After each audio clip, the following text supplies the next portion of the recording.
Bismillahirrahmanirrahim. Assalamualaikum warahmatullahi wabarakatuh.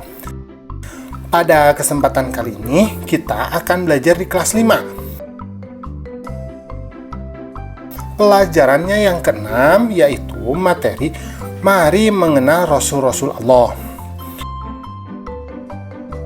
Adapun submateri yang akan kita bahas pada kesempatan kali ini adalah kisah keteladanan Nabi Muhammad SAW sebagai ulul azmi. Nah, tetapi sebelumnya, bagi kamu yang belum subscribe, silahkan subscribe dulu ya. Pencet tombol like, kemudian share channel Guru Cerdas, agar channel ini dapat terus berkembang dan memberikan manfaat bagi kita semua. Oke, kita lanjutkan ya. Nah,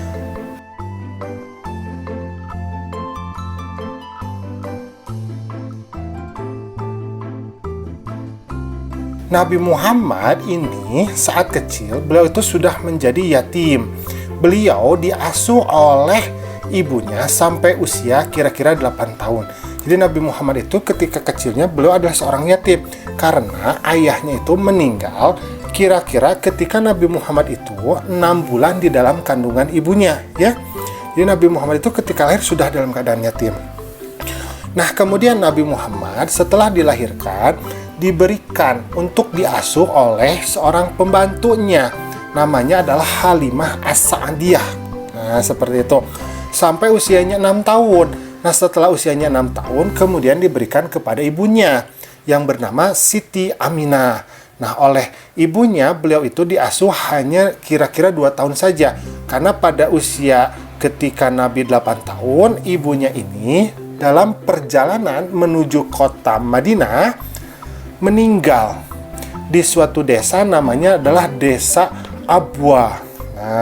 Nah, ketika usia 8 tahun itu kemudian oleh pembantunya yang lain, Nabi Muhammad itu kemudian diberikan kepada kakeknya. Jadi memang perjuangan Nabi Muhammad itu ketika kecil itu juga sudah sangat memprihatinkan ya, sehingga ketika dewasa Nabi Muhammad itu tumbuh menjadi sosok yang sangat pemberani dan kuat, luar biasa ya. Oke, kita lanjutkan.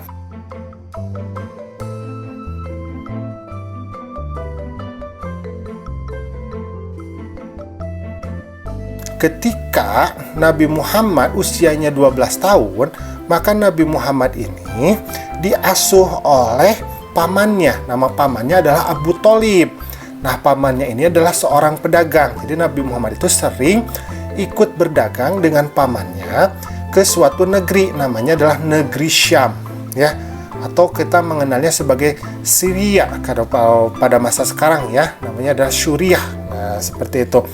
Nah, di kota inilah kemudian Nabi Muhammad dengan Abu Thalib ini bertemu dengan seorang pendeta Nasrani, namanya adalah Buhairah. Nah, Buhairah ini yang mengatakan kepada Abu Thalib, "Wahai Abu Thalib," kata Buhairah, "aku melihat tanda-tanda kenabian pada anak yang kamu bawa ini." Nah, maka kata Buhairah, "Segeralah kamu pulang, karena aku takut mungkin ada orang jahat yang nanti akan menyakitinya." Nah, jadi tanda-tanda kenabian Nabi itu sudah diketahui pada usia Nabi di usia 12 tahun.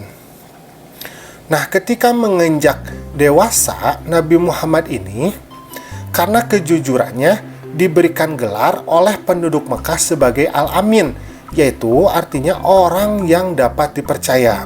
Nah, pada suatu ketika Ka'bah ini, ya, kota Mekah mengalami banjir. Nah, sehingga banjir itu meruksak sebagian Ka'bah. Maka para penduduk Mekah itu saat itu mereka bergotong royong untuk membangun kembali Ka'bah sampai akhirnya tugas itu hampir selesai. Tinggal satu tugas lagi, yaitu memindahkan batu Hajar Aswad ke tempatnya semula. Nah, ketika mau dilakukan, maka terjadi perselisihan di antara mereka siapa yang paling pantas untuk memindahkan batu tersebut. Sampai-sampai mereka itu mau saling membunuh.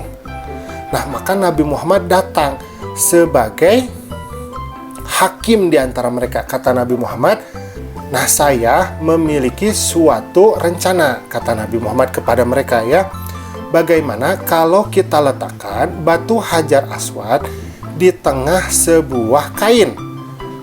Nah, maka para pemimpin kamu sekalian ini mengambil ujung-ujung kain itu. Kemudian kita pindahkan bersama-sama. Nah, seperti itu. Maka usul Nabi Muhammad itu kemudian disepakati oleh mereka. Maka mereka melakukan hal tersebut, dan ketika batu itu telah sampai di tempatnya, maka Nabi Muhammad sendiri dengan tangannya yang meletakkan batu Hajar Aswad ke tempat semula di Ka'bah. Seperti itu ya. Nah, karena itulah Nabi Muhammad kemudian diberikan gelar Al-Amin, artinya orang yang dapat dipercaya. Nah, kemudian ketika Nabi Muhammad ini menginjak usianya 40 tahun, maka Allah memberikan wahyu yang pertama, yaitu Quran Surat Al-Alaq ayat 1-5, yang menjadikan Nabi Muhammad sebagai seorang nabi. Tetapi, maka muncullah berbagai cobaan yang dihadapi oleh Nabi dari kaum kafir Quraisy. Nah, terutama dari dua orang ya, yaitu yang pertama adalah Abu Jahal, yang kedua adalah Abu Lahab. Nah, Abu Jahal ini nama aslinya adalah Ammar bin Hisham. Jadi beliau itu saking tidak sukanya kepada Nabi, bahkan pernah melemparkan kotoran itu ke rumah Nabi. Ketika Nabi mau sholat, maka dilempar kotoran biar menjadi najis ya. Nah, itu sifat dari Abu Jahal.